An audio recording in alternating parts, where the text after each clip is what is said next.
اس سلسلے میں؟ جی تو ناظرین آپ نے سنا، ہمارے سیاستدان جو ہیں الزام لگاتے ہوئے یہ نہیں دیکھتے کہ اس کا مستقبل کیا ہوگا یا عوام کے اندر اس کا رد عمل کیا ہوگا۔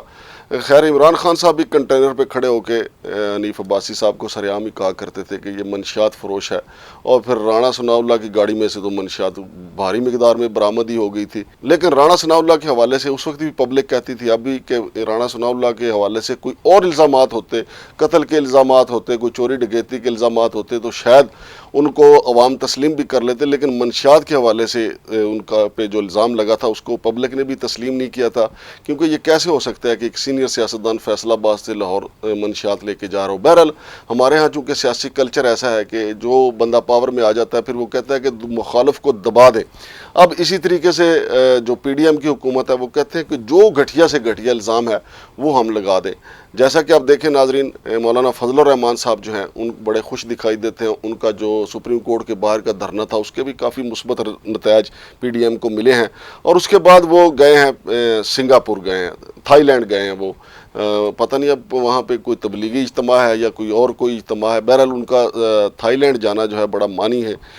اور ان کے مخالفین اس حوالے سے باتیں بھی کر رہے ہیں، خاص طور پہ حریم شاہ نے ایک ٹویٹ کیا ہے۔ بہرحال اس ٹویٹ کو یہاں پہ ذکر نہیں کیا جا سکتا، لیکن لوگوں نے سب نے دیکھ لیا کہ حریم شاہ کا کیا موقف ہے۔ اس سے پہلے بھی حریم شاہ مولانا فضل الرحمان کے حوالے سے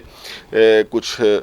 گندی باتیں ایسی کر چکی ہیں۔ بہرحال مولانا فضل الرحمان کو اس ساری صورتحال سے جب وہ نکلے تھے، ویسے تو حج کے دن انہیں حج پہ چلے جانا چاہیے تھا، لیکن وہ عمرہ کرنے بھی جا سکتے تھے، یا اس کے علاوہ رائے وینڈ کا جو تبلیغی سینٹر ہے وہاں چلے جاتے، لیکن مولانا فضل الرحمان جو تھائی لینڈ گئے ہیں، ویسے سوچنے کی بات تو یہ ہے کہ آخر تھائی لینڈ میں ایسا کیا تھا کہ مولانا فضل الرحمان نے یہ سوچا کہ چلو یار تھائی لینڈ چلتے ہیں۔ بہرحال وہاں سے کوئی نہ کوئی خبر نکل آئے گی، ہم نہ بھی نکال سکے حریم شاہ ضرور کوئی نہ کوئی خبر نکالے گی کہ مولانا صاحب تھائی لینڈ کیا کرنے گئے۔ تو اس کے علاوہ ناظرین آپ کو یہ بھی بتا دیں کہ اس دفعہ یعنی 2023 میں یوم دفاع جو ہے یعنی شہداء کا دن 2 دفعہ منایا جائے گا۔ ایک تو شہداء کا دن ہم نے یوم تکریم شہداء کے نام سے منایا اور بڑا یہ شاندار طریقے سے منایا گیا، اسکول کے بچے بچیوں نے، مسلم لیگ نون پھر اور تحریک لبیک والوں نے اس کو بڑے 4 چاند لگائے۔ لیکن ناظرین یوم تکریم شہداء جو ہے وہ تو ہر پاکستانی جو ہے وہ اس کا احترام بھی کرتا ہے اور شہداء سے محبت بھی کرتا ہے، لیکن یہ ایکٹنگ نہیں ہونا چاہیے، بلکہ یہ جو ایکٹ ہے، جو یوم تکریم شہداء کا جو ایکٹ ہے، اس کو باقاعدہ ایک ایکٹ کی شکل میں لایا جانا چاہیے۔ اگر حکومت جو ہے اسٹیبلشمنٹ کی مشاورت سے اس کی قانون سازی کر دیتی ہے، یقین مانے اس کے بڑے دور رس اثرات مرتب ہوں گے۔ اس کی وجہ یہ ہے کہ جو پی ڈی ایم کی جماعتیں ہیں جو اس وقت یوم تکریم شہداء منانے میں بہت آگے تھیں، کافی لوگ جو ہیں ان کے ڈھول پہ رقص بھی کر رہے تھے، تو اگر اس کو ایکٹ کی شکل دے دی جاتی ہے تو مستقبل قریب میں یا مستقبل آنے والے دنوں میں یا دیر سے اگر پی ڈی ایم میں شامل کوئی جماعت، مثال کے طور پہ مولانا فضل الرحمان اگر اسٹیبلشمنٹ کے خلاف جاتے ہیں اور ماضی کی طرح جو ہے وہ واہیات جملے کسنا شروع ہو جاتے ہیں،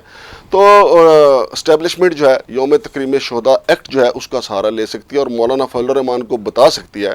کہ 26 مئی کی طرح 26 مئی 2023 کی طرح ہم یوم شہداء جو ہے وہ دوبارہ بھی منا سکتے ہیں، یعنی سمجھ سب کو آ جائے گی کہ یوم شہداء منانے کا کیا مطلب ہے۔ اسی طرح اگر کسی وقت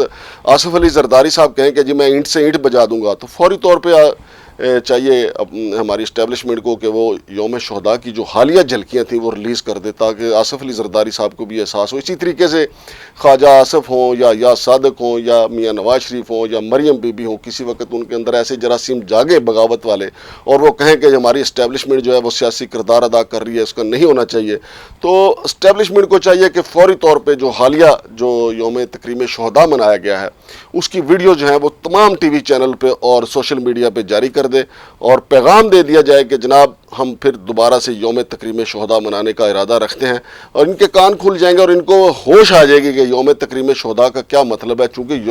ابھی جو یوم تکریم شہداء منایا گیا اور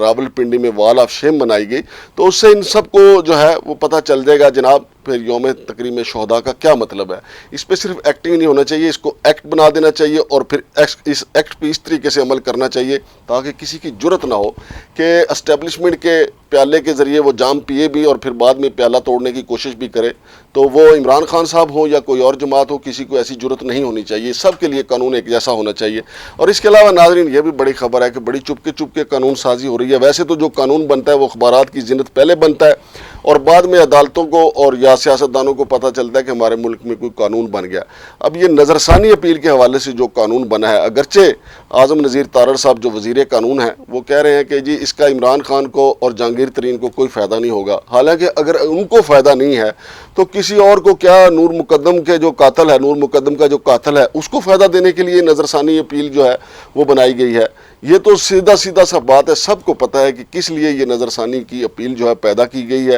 اور کس طریقے سے جناب نواز شریف کو اور جہانگیر ترین کو بے گناہ کر کے پھر نہ دھو کے ان کو نئے کپڑے پہنا کے پھر سیاست میں انٹر کرنے کے لیے تیار کیا جا رہا ہے۔ تو اتنا جھوٹ بولنے کی کوئی ضرورت نہیں ہے۔ ویسے بھی آج نہیں تو کل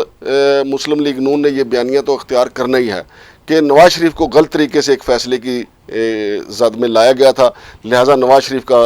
دوبارہ سیاست میں آنا ضروری ہے۔ اور ماضی میں اگر آپ دیکھیں کہ جب نواز شریف کو سزا ہو گئی تھی وہ اپیل بھی نہیں کر سکے تھے، وہ ٹائم بارڈ ہو گیا تھا، لیکن یہاں پہ بحال ہو گئے تھے جناب افتخار چودھری صاحب، انہوں نے ٹائم بارڈ کے باوجود 8-9 سال پرانا جو ہے ان کا کیس لے لیا تھا اور پھر ان کے سارے گناہ معاف کر کے ان کو تیسری دفعہ وزیر اعظم بننے کے سہولت پیدا کر دی تھی۔ تو اب بھی یہ جو نظر ثانی کی اپیل کا قانون بنا ہے تو یہ نمبر 1 نواز شریف صاحب کے لیے بنا ہے، نمبر 2 تھوڑا سا فائدہ جو ہے اس کا، کیونکہ جہانگیر ترین اتنے بڑے سیاستدان نہیں ہیں جتنے بڑے جناب نواز شریف صاحب ہیں۔ تو ناظرین اس کے ساتھ ساتھ آپ کو یہ بتا دوں کہ اس وقت ہماری پوری سیاست جو ہے وہ پنجاب کے گرد گھوم رہی ہے۔ ملٹری اسٹیبلشمنٹ کی نظریں بھی پنجاب پہ ہیں، مسلم لیگ کاف کی نظریں بھی پنجاب پہ ہیں، عمران خان کی نظریں بھی پنجاب پہ، اور آصف علی زرداری صاحب کی نظریں بھی پنجاب پہ ہیں۔ آصف علی زرداری اکثر و بیشتر یہ کہتے رہتے ہیں کہ پنجاب جو ہے میاں شہباز شریف سے نہیں سنبھالا جا رہا۔ جب وہ اس بیان پہ زیادہ زور دیں گے کہ سمجھے وہ جو ہے وہ چند دن کے بعد پھر وہ مسلم لیگ نون یا پی ڈی ایم کی حکومت کو چھوڑ کے الیکشن میں چلے جائیں گے۔ ابھی آصف علی زرداری صاحب ماحول بنا رہے ہیں اور آنے والے 1-2 دن میں وہ لاہور میں اپنے ڈیرے ڈال دیں گے تاکہ اپنے جو امیدوار ہیں، خاص طور پہ جنوبی پنجاب کے جو امیدوار ہیں، ان کو آئندہ الیکشن کے لیے پورے طریقے سے، بھرپور طریقے سے تیار کر سکیں۔ تو ناظرین اگر پنجاب کی سیاست کو دیکھا جائے تو یہاں پہ ایک اور سیاسی جماعت جو ہے پاکستان مسلم لیگ جناح کے نام سے بننے جا رہی ہے، اور ذرائع کا یہ کہنا ہے کہ یہ جماعت جو ہے اس کو لیڈ کریں گے جہانگیر ترین اور علیم خان جو ہیں، اور اس میں کافی لوگ جو ہیں وہ پی ٹی آئی کے جو ٹوٹے ہوئے لوگ ہیں ان کو شامل کیا جائے گا، جو جہانگیر ترین اور علیم خان کے پہلے قریب رہے ہیں، وہ رابطے بھی ان سے کر رہے ہیں، ان کو دوبارہ لے جایا جائے گا۔ اور ناظرین یہ بھی محمد علی جناح صاحب کے نام پہ ایک بہت بڑی واردات ہوگی۔ اس سے پہلے آپ کو یاد ہونا چاہیے کہ مشرف کے دور میں بھی ایک ایسی واردات ہوئی تھی جب مسلم لیگ کاف جو ہے، یہ جناب مشرف کے دور میں پیدا ہوئی تھی مسلم لیگ کاف، اور اس کا اصل نام تو مسلم لیگ قائد اعظم تھا، لیکن اب آل پاکستان مسلم لیگ جناح کے نام سے ایک جماعت بنانے جا رہے ہیں۔ یہ جماعت جو ہے یہ ملٹری اسٹیبلشمنٹ کا ایجنڈا لے کے آگے بڑھے گی، اور جو ان کو وہاں سے حکم ملا کرے گا اس کے علاوہ ادھر ادھر نہیں جائیں گے۔ اور یہ انہوں نے ویسے بھی آپ کو پتہ ہے جہانگیر ترین بھی کاروباری شخصیت ہیں، وہ اپنی کاروبار کو یا توجہ دیں گے اور ساتھ ساتھ جو ہے وہ ملٹری اسٹیبلشمنٹ کا بھی بھرپور خیال رکھیں گے۔ اور ان کے ساتھی علیم خان جو ہیں ان کا بھی پراپرٹی کا بہت بڑا بزنس ہے، لہٰذا وہ بھی اپنے پراپرٹی کے بزنس کو بھی بڑھاوا دیں گے اور اپنی سیاسی حیثیت کو بھی مضبوط کریں گے۔ لیکن پنجاب میں ہی چودھری سرور جو ہیں وہ مسلم لیگ کاف کی طرف سے بہت سرگرم ہے، چونکہ چودھری شجاعت حسین جو ہیں وہ بیمار ٹیمار رہتے ہیں، آپ کو پتہ ہی ہے، ان سے بمشکل ہی وہ بات چیت کر پاتے ہیں، کھڑے بھی نہیں ہو سکتے، بیٹھے بیٹھے بات چیت کرتے ہیں، لیکن ان کی باتوں کا اثر بہت زیادہ ہوتا ہے۔ البتہ بھاگ دوڑ کرنے کے لیے اب مسلم لیگ کاف کے پاس جو ہے چودھری سرور صاحب ہیں، اور وہ کافی لوگوں سے رابطے میں ہیں، اور کافی لوگ جو ہیں مسلم لیگ کاف سے رجوع بھی کر چکے ہوئے ہیں۔ لہٰذا اس طریقے سے پنجاب میں مسلم لیگ کاف اور پاکستان مسلم لیگ جناح جو ہیں یہ تقریباً ایک جیسی جماعتیں ہوں گی، اور پھر مسلم لیگ نون بھی ہوگی۔ اور جو خواب محترمہ مریم نواز دیکھ رہی ہیں کہ پنجاب کا پورا مینڈیٹ جو ہے مسلم لیگ نون کی جولی میں ڈال دیا جائے گا، وہ پورا نہیں ہوگا، بلکہ پنجاب میں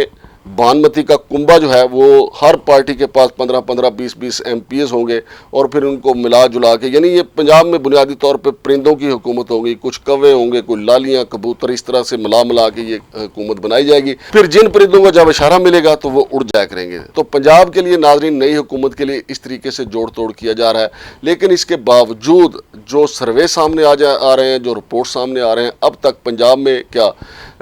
خیبر پختونخوا میں بھی، وفاق میں بھی پی ٹی آئی جو ہے وہ نمبر 1 جا رہی ہے، اور پی ٹی آئی کا جوڑ ابھی تک نہ ملٹری اسٹیبلشمنٹ تلاش کر پائی ہے، البتہ اور جو لوگ پی ٹی آئی چھوڑ کے گئے تھے وہ بھی پچھتاوے کا شکار ہیں، لیکن پی ٹی آئی کے پاس جو بچ جانے والے لوگ ہیں وہ بے شمار ہیں۔ اور ناظرین دلچسپ بات آپ کو بتاؤں کہ پاکستان کی تاریخ میں یہ پہلی بار ہو رہا ہے کہ ملٹری اسٹیبلشمنٹ نے جو ابن الوقت تھے، جو فصلی بٹیرے تھے، وہ ان کو ایک پارٹی سے علیحدہ کر دیا ہے، اور قدرتی طور پہ جو اس پارٹی کے کارکن ہیں جن کو گلا تھا جناب عمران خان سے کہ قربانیاں ہم نے دی ہیں اور پارٹی ٹکٹ جو ہے ابن الوقتوں کو آپ دے دیتے ہیں، تو قدرتی طور پہ جو پارٹی کے نظریاتی کارکن ہیں ان کے لیے ایک ماحول ایسا بن گیا کہ عمران خان کے پاس اب کوئی چارہ نہیں کہ اپنے نظریاتی کارکنوں کو ہی ٹکٹ دیں اور انہی کی ٹیم بنا کے آگے بڑھیں، اور عمران خان اگر اپنے نظریاتی کارکنوں کو ہی آگے لے کے چلتے ہیں تو عمران خان کی پارٹی پہلے سے زیادہ مضبوط ہو کے ابھرے گی اور نئی لیڈرشپ جو ہے وہ بھی پاکستان کو میسر آئے گی۔ اور ناظرین، اس کے ساتھ یہ بھی بڑی اہم خبر ہے، ایک طرف تو میں نے آپ کو بتایا کہ پنجاب کے اندر جو نئی سیاسی جماعتیں جو ہیں وہ پنیری لگ رہی ہے، بالکل جس طرح دھان کی فصل کی، مونجی کی فصل کی آج کل پنیری لگ رہی ہے، کچھ دنوں بعد پھر وہ فصل بھی لگنا شروع ہو جائے گی، اسی طریقے سے سیاسی جماعتوں کی بھی پنیری لگ رہی ہے وہاں پنجاب کے اندر، تاکہ مستقبل کا اقتدار جو ہے اس کی ڈوریں جو ہیں وہ ہماری ملٹری اسٹیبلشمنٹ کے ہاتھ میں ہی رہیں۔ تو ناظرین، اس کے ساتھ ساتھ آپ کو یہ بھی بتا دوں کہ IMF جو ہے جس کے ساتھ بڑی سرتوڑ کوششیں کر رہی ہے ہماری وفاقی حکومت کے ان کے ساتھ معاہدہ ہو جائے، ڈار جو ہیں وہ صحافیوں کے ساتھ ناراض بھی ہوتے ہیں، ان کے ساتھ لڑتے بھی دکھائی دیتے ہیں، لیکن IMF نے نئی شرائط رکھ دی ہیں اور انہوں نے کہا ہے کہ جب تک پاکستان میں پرامن طریقے سے آئین اور قانون کے مطابق سیاسی ماحول جو ہے وہ نرم نہیں ہو جاتا اور سیاسی استحکام نہیں آ جاتا، اس وقت تک ہم معاہدہ نہیں کریں گے۔ اور یہ صورتحال جو ہے وہ جو PDM کی حکومت ہے ان کے لیے پریشان ہے، لیکن پریشان تو PDM کی حکومت اس دن سے ہے جس دن سے اقتدار سنبھالا ہے، البتہ انہوں نے اپنے کیسز تو ختم کر لیے ہیں، اب دیکھنا یہ ہے کہ وہ پاکستان کا مقدمہ کیسے لڑتے ہیں، عوام کا مقدمہ کیسے لڑتے ہیں۔ عوام کو ریلیف ملنے کا کوئی امکان نہیں ہے۔ ڈالر جو ہے پاکستان کی تاریخ میں پہلی بار 300 سے اوپر جا چکا ہے اور اس وقت تقریباً 350 روپے کا ایک ڈالر ہو چکا ہے، لہٰذا مہنگائی کا جو سیلاب ہے مزید آئے گا اور عام آدمی جو ہے مزید جو ہے وہ بے روزگاری اور مہنگائی کی چکی میں پستا چلا جائے گا۔ شمشاد مانگٹ کو اجازت دیجیے، اللہ حافظ۔